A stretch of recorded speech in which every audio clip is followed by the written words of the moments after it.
வணக்கம். திசைகளின் 10 மணி செய்திகள். சோஸ்மா சட்டத்தை மீள் ஆய்வு செய்ய அரசாங்கம் இணக்கம்.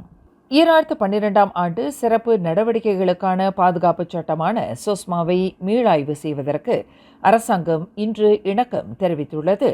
இவ்விவகாரம் தொடர்பாக போலீஸ் துறைக்கு பொறுப்பேற்றுள்ள உள்துறை அமைச்சர் டத்துஸ்ரீ சைஃபுடீன் நசுத்யோன் இஸ்மாயில் நாடாளுமன்றத்தில் விளக்கம் அளிப்பார் என்று தொடர்புத்துறை அமைச்சர் ஃபமி ஃபட்சேல் தெரிவித்தார். இன்று நடைபெற்ற அமைச்சரவைக் கூட்டத்தில் சோஸ்மா சட்டத்தை மிக விரிவாக மீள் ஆய்வு செய்யுமாறு உள்துறை அமைச்சரை பிரதமர் டத்துஸ்ரீ அன்வர் இப்ராஹிம் கேட்டுக்கொண்டார் என்று ஃபமி ஃபட்சேல் குறிப்பிட்டார். சுகைபுலு சிறைச்சாலையில் தடுத்து வைக்கப்பட்டுள்ள 32 கைதிகளை பார்ப்பதற்கு அவர்களின் குடும்பத்தினர் அனுமதி மறுக்கப்பட்டதாக கூறி கடந்த வாரம் அந்த கைதிகளின் குடும்ப உறுப்பினர்கள் சுகைபுலு சிறைச்சாலையின் முன் உண்ணாவிரத போராட்டத்தில் இறங்கினர். அதேவேளையில் அந்த கொடுங்கோல் சட்டத்தை மறு ஆய்வு செய்ய கோரி ஸ்வராம் இயக்கத்தின் மூலமாக அவர்கள் கடந்த வாரம் திங்கட்கிழமை உள்துறை அமைச்சில் ஒரு மனு ஒன்றை சமர்ப்பித்தனர். கடந்த பிப்ரவரி 12ஆம் தேதி புதன்கிழமை குவாலலும்பூர் அனைத்துலக விமான நிலையமான KLIA2வில் ஆபாச செயலில் ஈடுபட்டு இடையூறு விளைவித்த குற்றத்திற்காக சீன நாட்டைச் சேர்ந்த ஒரு தம்பதியர் செப்பாங் செஷன்ஸ் நீதிமன்றத்தில் இன்று குற்றம் சாட்டப்பட்டனர். 27 வயது நபரும் அவரின் 28 வயது மனைவியும் நீதிபதி அஹ்மத் ஃபுவாசி ஓஸ்மான் முன்னிலையில் நிறுத்தப்பட்டு குற்றச்சாட்டு வாசிக்கப்பட்டது. KLIA2வில் Q5 நுழைவாயிலில் பொதுமக்கள் முன்னிலையில் சட்டையை கழற்றி ஆபாசமாக நடந்து கொண்டதாக குற்றச்சாட்டில் தெரிவிக்கப்பட்டது. இதன் காரணமாக ஏர் ஏஷியா விமான நிலையத்தில் சீனாவிற்கு செல்ல வேண்டிய அந்த தம்பதியர் விமானத்திலிருந்து வெளியேற்றப்பட்டனர். அத்தம்பதியர் ஆபாசமாக நடந்து கொண்ட குற்றச்சாட்டை ஒப்புக்கொண்டனர். தீர்ப்பு வரும் பிப்ரவரி 17ஆம் தேதி அளிக்கப்படவிருக்கிறது. அதுவரையில் அவர்களை தலா 5000 வெள்ளி ஜாமீனில் விடுவிக்க நீதிபதி அனுமதித்தார். லஞ்ச ஊழல் மற்றும் 26 லட்சம் ரிங்கிட் போலி பணக்கோரல்கள் தொடர்பில் மலேசிய ஊழல் தடுப்பு ஆணையம் மேலும் 2 கைது செய்துள்ளது.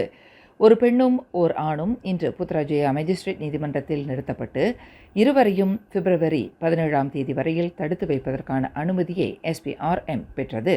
40 வயது பெண்ணும் 60 வயது ஆணும் நேற்று வியாழக்கிழமை இரவு 7 மணிக்கு மேல் கைது செய்யப்பட்டனர். இருவரும் பங்குச்சந்தையில் இடம்பெற்றுள்ள நிறுவனம் ஒன்றின் நிர்வாக தலைமை அதிகாரியாகவும் நிறுவன இயக்குநராகவும் உள்ளனர். கடந்த ஜனவரி 28ஆம் தேதி தலோ இன்தான் ஜலன் சுல்தான் அப்துல்லா ஹூவ பார்க்கில் உள்ள தனது வீட்டின் முன்புறம் விற்பனைக்காக பூ மாலைகளை தொடுத்து கொண்டிருந்த ஒரு இந்திய மாதுவை மடக்கி தங்கச்சங்கிலியை பறித்து கொண்டு மின்னல் வேகத்தில் தப்பிய 40 வயது ஆடவரை போலீசார் கைது செய்துள்ளனர். சம்பந்தப்பட்ட ஆடவர் கடந்த பிப்ரவரி 5ஆம் தேதி இரவு 10 மணியளவில் ஜலான் சுகைமானே பகுதியில் கைது செய்யப்பட்டதாக கீழ்பேரா மாவட்ட போலீஸ் தலைவர் ACP அஹ்மத் அட்னான் பாஸ்ரி தெரிவித்தார். காலை நேரத்தில் வீட்டின் முன் நிகழ்ந்த இந்த வழிப்பறி கொள்ளை சம்பவம் தொடர்பான காணொளி வைரலானதை தொடர்ந்து சம்பந்தப்பட்ட சந்தேக பேர் வழியை போலீசார் அடையாளம் கண்டதாக அவர் குறிப்பிட்டார். வாகன இழுவை பணியாளரான அந்த நபர் கேபிள்கள் திருட்டு மற்றும் போதைப்பொருள் கடத்தல் தொடர்பில் 3 குற்றப்பதிவுகளை கொண்டுள்ளதாக ACP அஹ்மத் அட்னான் தெரிவித்தார். சுங்கை சிப்போட் ஸ்ரீ சுப்பிரமணியர் ஆலய தேவஸ்தான பரிபாலன சபா திருக்கோவில் தைப்பூச விழா வெகு சிறப்பாக கொண்டாடப்பட்டது. தைப்பூச திருவிழாவை ஒட்டி கொலகங்சார் நகராண்மை கழகத்தின் சுங்கை சிப்போட் கிளையின் உறுப்பினர்கள் மற்றும் சுங்கை சிப்போட் அன்பேவா நட்பு வட்டாரத்தின் இணை ஏற்பாட்டில் அமைக்கப்பட்ட தண்ணீர் பந்தல் பக்தர்களின் கவன ஈர்ப்பாக அமைந்தது. தைப்பூச விழா முதல் நாள் இரவு தொடங்கி மறுநாள் காலை 4 மணி வரை கிட்டத்தட்ட 2000க்கும் மேற்பட்டவர்களுக்கு தேநீர், நெஸ்கஃபி, மைலோ போன்ற சூடான பானங்களை தாங்கள் வழங்கியதாக 7வது ஆண்டாக தண்ணீர் பந்தலை ஏற்பாடு செய்த கொலகங்சார் நகராண்மை கழக உறுப்பினர்கள் சுங்கை சிப்போட் கிளையின் பொறுப்பாளர் நடராஜன் விவரித்தார். நேற்று இரவு ஆரம்பித்து காலை 4 மணி வரைக்கும் நாங்கள் 2000 பேருக்கு தேநீர், நெஸ்கேஃபி, மெயிலோ கொடுத்தோம். இன்று இரவு 8 மணிக்கு ஆரம்பித்து 12 மணி வரைக்கும் 5000 ஐஸ்கிரீம், 1000 பேருக்கு மைலோ ஐஸ், 1000 பேருக்கு தேத்தண்ணி, 1000 பேருக்கு நெஸ்கேஃபி, 1000 பேருக்கு ஆரஞ்சு ஜூஸ், கிட்டத்தட்ட ஒரு 5000 பேருக்கு தண்ணீர்கள் கொடுக்குறோம். மீகோன் ஒரு 1000 பேருக்கு நம்ம கொடுக்குறோம். அது மட்டும் இல்லாமல் நமது தொண்டர்கள் 2 நாட்களாக கடுமையாக அவங்களோடு உழைத்ததுக்காக அவர்களுக்கும் தோசை, இட்லி, சில முக்கியமான தயாரித்து வைத்திருக்கிறோம் அவர்கள் கமிட்டிக்கும். இந்த நிகழ்வு எங்களுக்கு மிக சந்தோஷமாக இருக்குது. இந்த தைப்பூசம் எங்கள் குழு ரொம்ப எதிர்பார்க்கல இந்த அளவுக்கு ஒரு ஆதரவு கிடைக்கும்னு. பெரிய அளவில் ஆதரவு இந்த 2 நாள்களாக, நிறைய நல்ல வசூல், நல்ல வாய்ப்பு. பக்தர்கள் மட்டுமின்றி பிற இனத்தவர்களும் சுற்றுப்பயணிகளும் மத வேறுபாடின்றி தங்களின் தண்ணீர் பந்தலுக்கு வருகை தந்து தங்களின் ஒற்றுமையை புலப்படுத்தியது மகிழ்ச்சியை அளிக்கிறது என்று நடராஜன் குறிப்பிட்டார். சுங்கைசிப்பூர் அன்பேவா நட்பு வட்டாரத்தின் பொறுப்பாளரும் நிகழ்விற்கு பெரும் ஆதரவு தந்தவருமான மணிமாறன் கிருஷ்ணன் கூறுகையில், கொலக்கங்சார் நகராண்மை கழக உறுப்பினர்களுடன் இணைந்து தண்ணீர் பந்தலை ஏற்பாடு செய்ததற்கு அந்த இயக்கத்துக்கு தமது நன்றியை தெரிவித்துக் கொள்வதாக குறிப்பிட்டார்.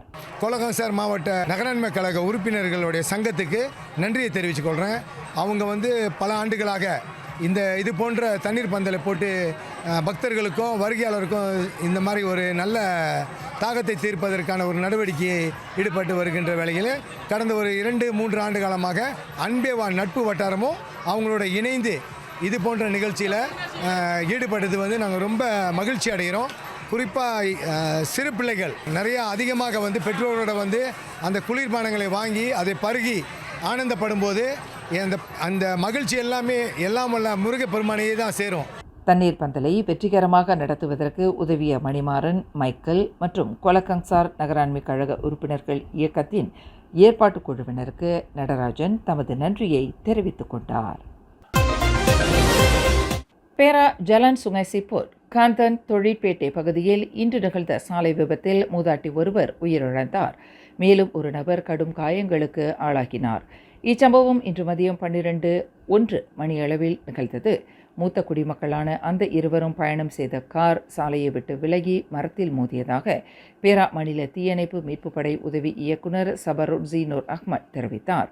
இதில் 65 வயது மூதாட்டி சம்பவ இடத்திலேயே மாண்டார். 74 வயது நபர் காரின் இடிபாடுகளில் சிக்கிய நிலையில் பிரத்யேக சாதனங்களின் உதவியுடன் மீட்கப்பட்டதாக அவர் குறிப்பிட்டார். உணவு விநியோக வர்த்தக பெண்மணி ஒருவர் மிக கொடூரமாக கொலை செய்யப்பட்ட நிலையில் குவாந்தான் தஞ்சோங் லும்பூர் பாலத்திற்கு அருகில் சுங்கை குவாந்தான் ஆற்றோரத்தில் நேற்று பிணமாக கிடந்தது தொடர்பில் இந்த கொலையில் தொடர்புடையவர் என்று நம்பப்படும் சந்தேக பேர் வழி விரைந்து கைது செய்யப்பட வேண்டும் என்று மேன்மை தங்கிய பஹாங் சுல்தான் அப்துல்லா கேட்டுக்கொண்டார். மிக கொடூரமான முறையில் நடந்த இந்த கொலை ஒரு மனிதாபிமானமற்ற செயல் என்று சுல்தான் வர்ணித்தார்.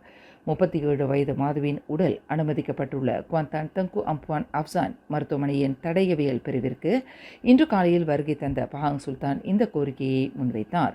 பாதிக்கப்பட்ட மாதுவின் கணவர் முகமது அஃபிக் அக்மால் என்பவரை நேரில் சந்தித்து சுல்தான் தமது ஆறுதலை தெரிவித்துக் கொண்டார். இந்த கொலை தொடர்பில் குவாந்தானைச் சேர்ந்த 37 வயது நபரை போலீசார் தேடி வருகின்றனர். நகரி சம்பிலான் ரந்தாவ் ஸ்ரீ பால தண்டாயுதபாணி ஆலயத்தில் தைப்பூச திருவிழா கடந்த பிப்ரவரி 11 செவ்வாய்க்கிழமை வெகு விமரிசையாக கொண்டாடப்பட்டது. காலையில் பக்தர்கள் அனைவரும் பால்குடம் எடுத்து முருகப்பெருமானுக்கு அபிஷேக ஆராதனை செய்தனர். ஹோமம் பூஜைகளுக்கு பிறகு மதியம் அன்னதானம் வழங்கப்பட்டது. விழாவிற்கான ஏற்பாடுகளை கோயில் நிர்வாகத்தினர் சிறப்பாக செய்திருந்தனர். 400க்கும் மேற்பட்ட மக்கள் திரளாக கலந்து கொண்டு முருகப்பெருமானின் அருளாசியை பெற்றனர். சிறப்பு விருந்தினர்களாக பிரதமர் அலுவலகத்தின் சிறப்பு செயல் அதிகாரி சண்முகம் முக்கன், நகரி சம்பிலான் மாநிலத்தின் முன்னாள் துணை சபாநாயகர் டத்தோ ரவி, நகரி சம்பிலான் மாநிலத்தின் இந்து சங்க தலைவர் சிவஸ்ரீ டாக்டர் கோபி குருக்கள், தொழிலதிபர் டாக்டர் RV ஷியாம் பிரசாத் ஆகியோர் கலந்து கொண்டு சிறப்பித்தனர்.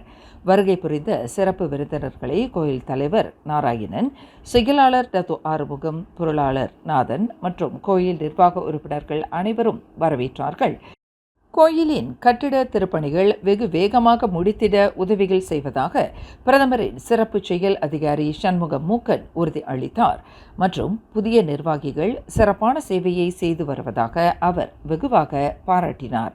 டாக்டர் கோபி குருக்கள் கூறும்போது கோயில் நிர்வாகத்தினர் சிறப்பான சேவையை செய்து வருவதாகவும் இந்து சங்கம் எல்லா நற்காரியங்களுக்கும் துணை இருக்கும் என்றும் கூறி நிர்வாகத்தினர்களை வெகுவாக பாராட்டினார். அன்னதான ஏற்பாடுகளை வழக்கறிஞர் வேல் மனோகரன் மற்றும் ரந்தாவ் ஸ்ரீ பால தண்டாயுதபாணி ஆலயத்தின் கௌரவ ஆலோசகர் தொழிலதிபர் டாக்டர் RV ஷியாம் பிரசாத் ஆகியோர் செய்திருந்தனர். வருகை புரிந்த அனைவருக்கும் கோயில் தலைவர் நாராயணன் நிர்வாக உறுப்பினர்களின் சார்பாக நன்றி கூறினார். முஸ்லிம் அல்லாதவர்களின் விவகாரங்களை கையாளுவதற்கும் நிர்வகிப்பதற்கும் பிரத்யேகமாக ஓர் அமைச்சர் பதவி உருவாக்கப்பட வேண்டும் என்ற கோரிக்கை DAPயின் நிலைப்பாடு அல்ல என்று தொடர்புத்துறை அமைச்சர் ஃபமி ஃபன்சேல் விளக்கம் அளித்துள்ளார். அந்த பரிந்துரையை DAP ரவோப் நாடாளுமன்ற உறுப்பினர் சாவ் யூ ஹுய் முன்வைத்த போதிலும் அது DAPயின் ஒட்டுமொத்த நிலைப்பாடு அல்ல என்று ஃபமி குறிப்பிட்டார்.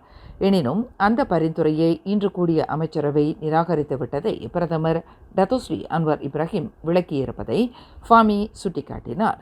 நாடாளுமன்றத்தில் மாமன்னர் உரை மீதான விவாதத்தில் கலந்து கொண்டு பேசிய ரவோப் MP சாவ் யூ ஹுய் தற்போது பிரதமர் துறையில் சமய விவகாரங்களுக்கு பொறுப்பேற்றுள்ள பிரதமர் துறை அமைச்சரின் பொறுப்பு இரண்டாக பிரிக்கப்பட்டு முஸ்லிம் அல்லாதவர்களுக்கான விவகாரங்களை கவனிப்பதற்கு ஓர் அமைச்சர் பதவி உருவாக்கப்பட வேண்டும் என்று பரிந்துரை செய்திருந்தார். ரவோப் MPயின் அந்த பரிந்துரை தொடர்பில் விளக்கம் அளிக்கையில் ஃபமி இதனை தெரிவித்தார். புரோடுவா அக்ஸியா கார் ஒன்று ஜோஹோர் குலுவாங்கில் புலாத்தான் மகோதா சாலை வட்டத்தை 100க்கும் மேற்பட்ட முறை சுற்றி வலம் வந்து கொண்டிருந்தது பல்வேறு சந்தேகங்களை ஏற்படுத்தியுள்ளது. அந்த வெள்ளை நிற கார் எதற்காக அச்சாலை வட்டத்தை சுற்றி வலம் வந்து கொண்டிருக்கிறது என்பதை நேரில் பார்த்தவர்கள் கேள்வி எழுப்பி வருகின்றனர். இது தொடர்பாக 57 வினாடிகள் ஓடக்கூடிய காணொளி ஒன்று சமூக வலைதளங்களில் வைரலாகி வருகிறது. எனினும் சம்பந்தப்பட்ட அந்த வாகனமோட்டியின் செயல் குறித்து கிடைக்கப்பெற்ற தகவலை தொடர்ந்து அந்த காரோட்டியை போலீசார் தடுத்து நிறுத்தியுள்ளனர். ஃபாங்க்லீஃப் பாரந்தூக்கி இயந்திரம் ஒன்று கால்வாயில் குடை சாய்ந்ததில் அதன் ஓட்டுநர் உயிரிழந்தார். இச்சம்பவம் இன்று பிற்பகல் 1:50 மணியளவில் ஜோஹோர் குலுவாங் தமான் பெர்லியான் பீரு என்ற இடத்தில் நிகழ்ந்தது. 3 மீட்டர் ஆழத்தை கொண்ட அந்த கால்வாயில் கனரக இயந்திரத்துடன் விழுந்த 47 வயது அரிஃபின் ஜுஜோ என்ற அந்த கனரக ஓட்டுநர் இயந்திரத்தின் அடியில் சிக்கி சம்பவ இடத்திலேயே மரணமுற்றதாக தீயணைப்பு மீட்பு படையினர் தெரிவித்தனர். விசாரணைக்கு ஏதுவாக அந்த ஓட்டுநர் உடல் போலீசாரிடம் ஒப்படைக்கப்பட்டதாக அவ்விலாக்காவின் பேச்சாளர் குறிப்பிட்டார். மேலும் செய்திகளை தெரிந்து கொள்ள கீழே இருக்கும் பெல் பட்டனை அழுத்துங்கள். உங்கள் மகிழ்ச்சியை வெளிப்படுத்த லைக் மற்றும் ஷேர் செய்யுங்கள். தொடர்ந்து திசைகளோடு இணைந்திருக்க சப்ஸ்கிரைப் செய்யுங்கள்.